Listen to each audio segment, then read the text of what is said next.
Number 1. Martial is with other emotional impulses. Shock lies in the space between expectations and reality. Marcus Valerius Martialus, or Martial, was a Roman poet from 1st century, who was made famous by his 12 books of epigrams. To this day, Martial's epigrams are shocking due to their obscene, and oftentimes graphic, language.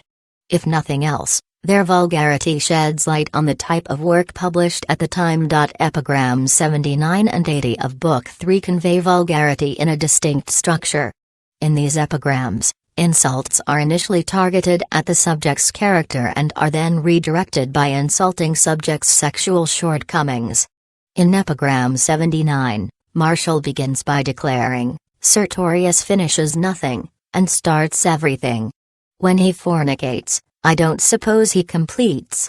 Martial's sharp words pivot this insult more pointedly at Sertorius's sexual incapability. Likewise, Epigram 80 introduces its subject with a more general observation followed by a hypersexualized observation. "You talk of nobody, Apicius, speak ill of nobody, yet rumor says you have an evil tongue." While the former could pose as a general remark to Apicius's soft-spoken character, the latter angles the reader to the true central insult, Apicius's skill at oral sex. Here, evil is more likely a term for wild, suggesting that Apicius's tongue causes his sexual partner to lose control and that he is skillful at giving head. The explicit quality of this language indicates the level of tolerance ancient society had at the time regarding sex. Number 2, Ars Amatoria, a short cry from Karma Sutra, was the work of one ancient Roman poet, Ovid, 43 BC AD 17. His work provided instruction for sexual proclivities, with titles including Amors, Love, Medicamina Faciae, Remedies for Love, Remedia Amoris, and most infamously, Ars Amatoria, the art of love. While his work may sound wholesome, Ars Amatoria became a guidebook for lovers and adulterers alike. In many ways, he created the game, which confuses both men and women to this day. He advises men to let their women miss them, but not too much, while advising women to make their men jealous at times, to ensure they do not grow lax nor lazy.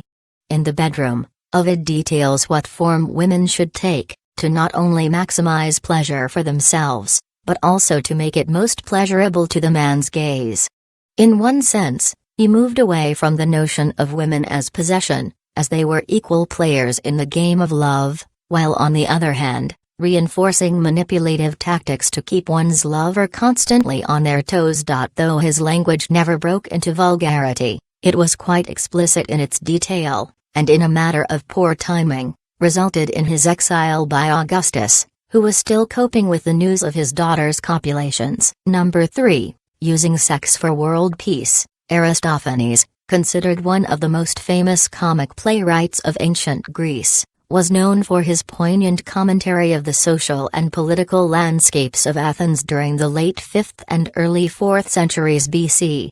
In one such play, Lysistrata, Aristophanes parodies warfare with a battle of the sexes. The women use the men's desires against them, forcing abstinence to compel peace between the Athenians and the Spartans. Women thus use their sexuality to put things in perspective for men, and to ultimately remind them of the transcendental significance of sex. According to the women, the men had forgotten this amidst their stubbornness over more trivial matters, like war.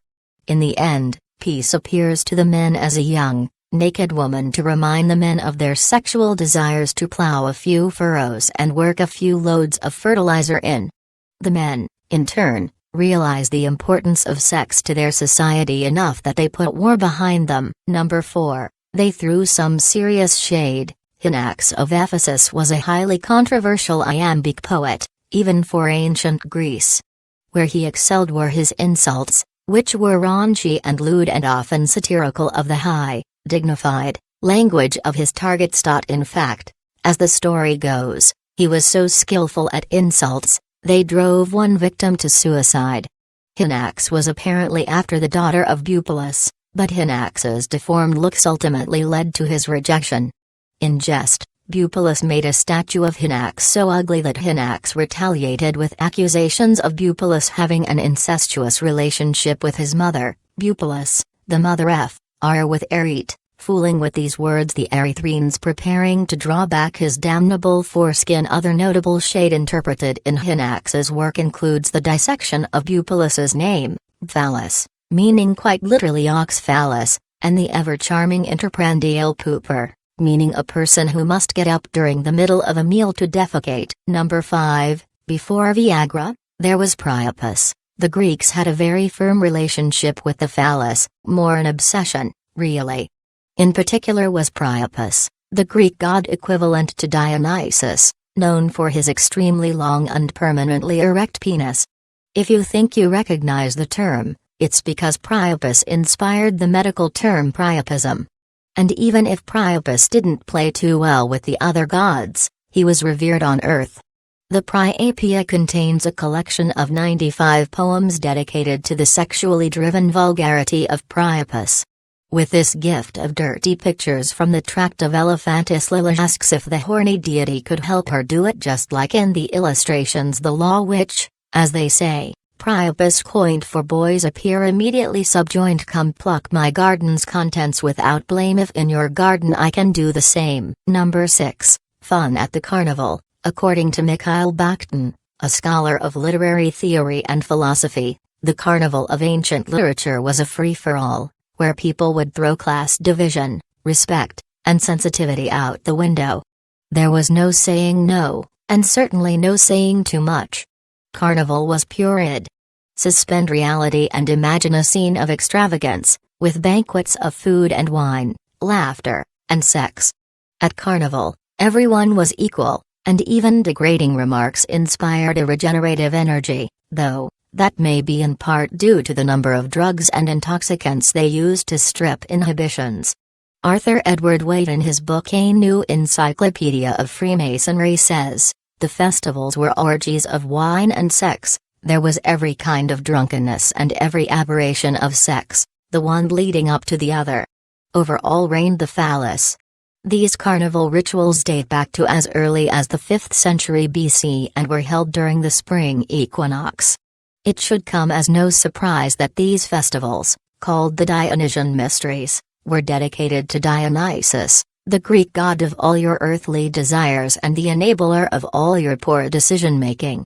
This carnival inspired the Roman equivalent, Bacchanalia. Most of the initiation process for men and women are known thanks to a collection of frescoes preserved in the Villa of the Mysteries in Pompeii.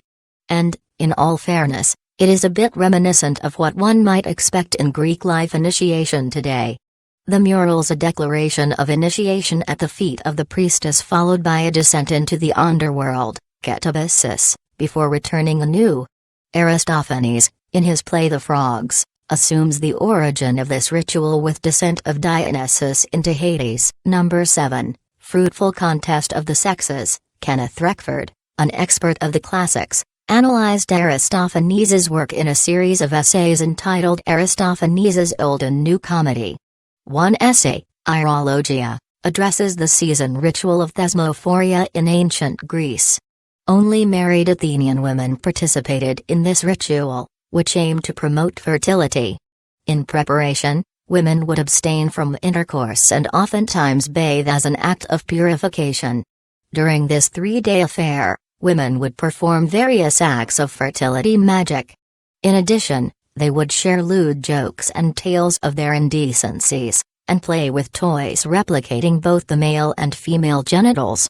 This ritual, coupled with the Eleusinian Halloween festival, gave women the opportunity to release pent-up sexual frustration through liberal use of sex symbols, pornographic sweets, raucous activities, and free-range slut-shaming, for lack of a better phrase.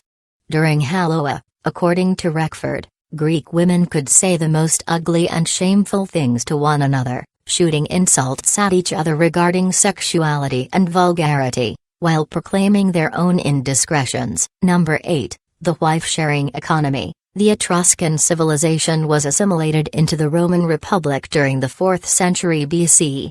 However, their customs remained largely intact. The Etruscan women were known for their liberated attitude toward intercourse and nudity. They kept their bodies in fit condition and often walked around in the nude, enjoying the pleasure of all men who came by. Marriage was a loose construct. It was common for children to have no clue who their father was, and for women not to ask. Frescoes painted on the tombs of the bulls, the bigas, and the floggings, in Tarquinia, display these kinds of erotic scenes. Number 9. Voyeurism. You may look, but don't touch, was somewhat of a guiding theme across ancient Roman and Greek artwork, as indicated by the many pieces of art uncovered today displaying such provocations.